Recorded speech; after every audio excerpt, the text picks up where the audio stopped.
안녕하세요. 오늘 말씀입니다. 사도 바울이 3차 전도 여행을 마치고 예루살렘으로 가야겠다는 성령의 인도하심을 받습니다.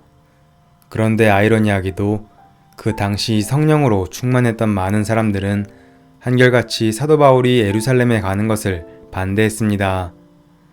사도행전 21장 4절 제자들을 찾아 거기서 이래를 머물더니 그 제자들이 성령의 감동으로 바울더러 예루살렘에 들어가지 말라 하더라. 두로에서 만난 제자들도 성령의 감동으로 바울에게 예루살렘에 올라가지 말라고 했습니다. 바울이 그곳을 떠나 가이사랴의 전도자 빌립의 집에 머무를 때 그의 딸들이 다 예언하는 사람이었습니다. 또 아가보라는 선지자는 예루살렘에 가면 유대인들이 바울을 결박하여 이방인들에게 넘겨줄 것이라고 예언합니다. 그 사람들은 다 성령 충만한 사람들이었습니다. 그러면 사도 바울이 성령을 거슬러 예루살렘에 가겠다고 한 것일까요? 아닙니다. 성령께서 사도 바울에게 예루살렘에 가지 말라고 하신 것은 아니었습니다. 사도 바울은 사람들의 말을 듣고도 예루살렘에 가고자 하는 마음이 변치 않았습니다. 물론 성도들이 성령의 감동을 받아 사도 바울의 예루살렘 행을 막았던 것은 사실입니다. 그런데 그것은 성령께서 사도 바울이 예루살렘에서 환난을 당하리라는 것을 미리 알게 하신 것이지 사도 바울이 예루살렘에 가지 못하도록 막으라고 알게 하신 것이 아니었습니다. 중요한 것은 성령의 감동에 대한 해석입니다. 성령의 감동을 받아도 해석을 어떻게 하느냐가 중요합니다.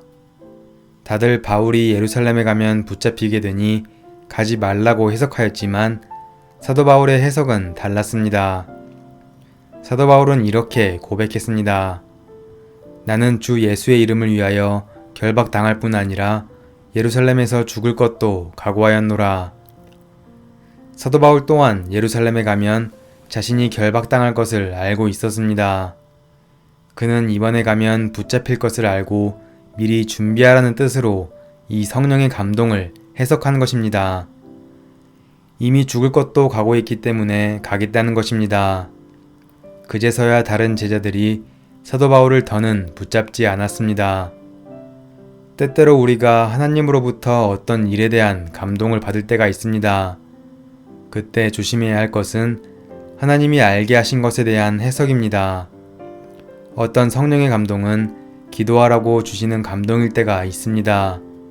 섣불리 말하지 말고 이 문제를 놓고 잠잠히 기도하라는 뜻입니다. 그런데 그것을 잘못 해석해서 기도는 하지 않고 말부터 하는 사람이 있습니다. 사도 바울이 겪은 어려움과 동일한 어려움입니다. 우리가 꼭 기억해야 할 것이 있습니다. 우리가 하나님의 뜻을 알려고 할 때 성공이나 평안을 기준으로 분별하지 말아야 한다는 것입니다. 하나님의 뜻이어도 어려움이 찾아올 수 있습니다. 하나님이 뜻인데도 실패할 수 있고 고난을 겪을 수 있음을 인정해야 합니다.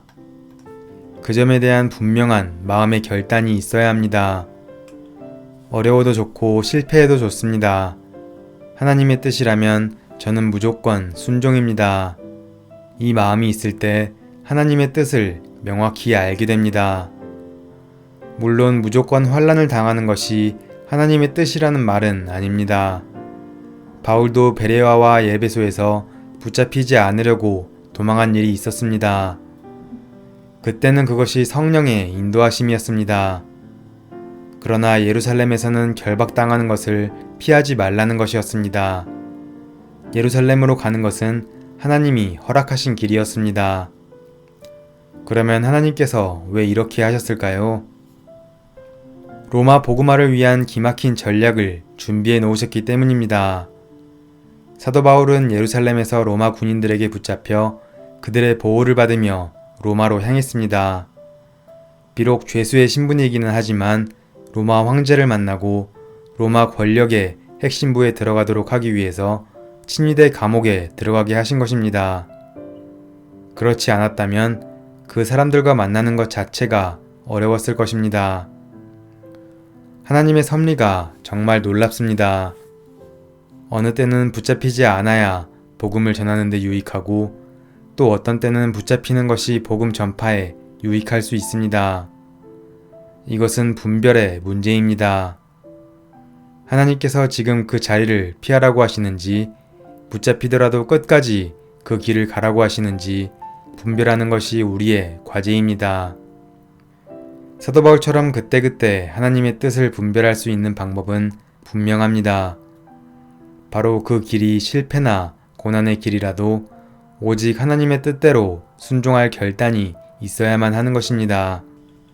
그리고 평소 주님의 뜻대로 사는 삶을 훈련해야 합니다.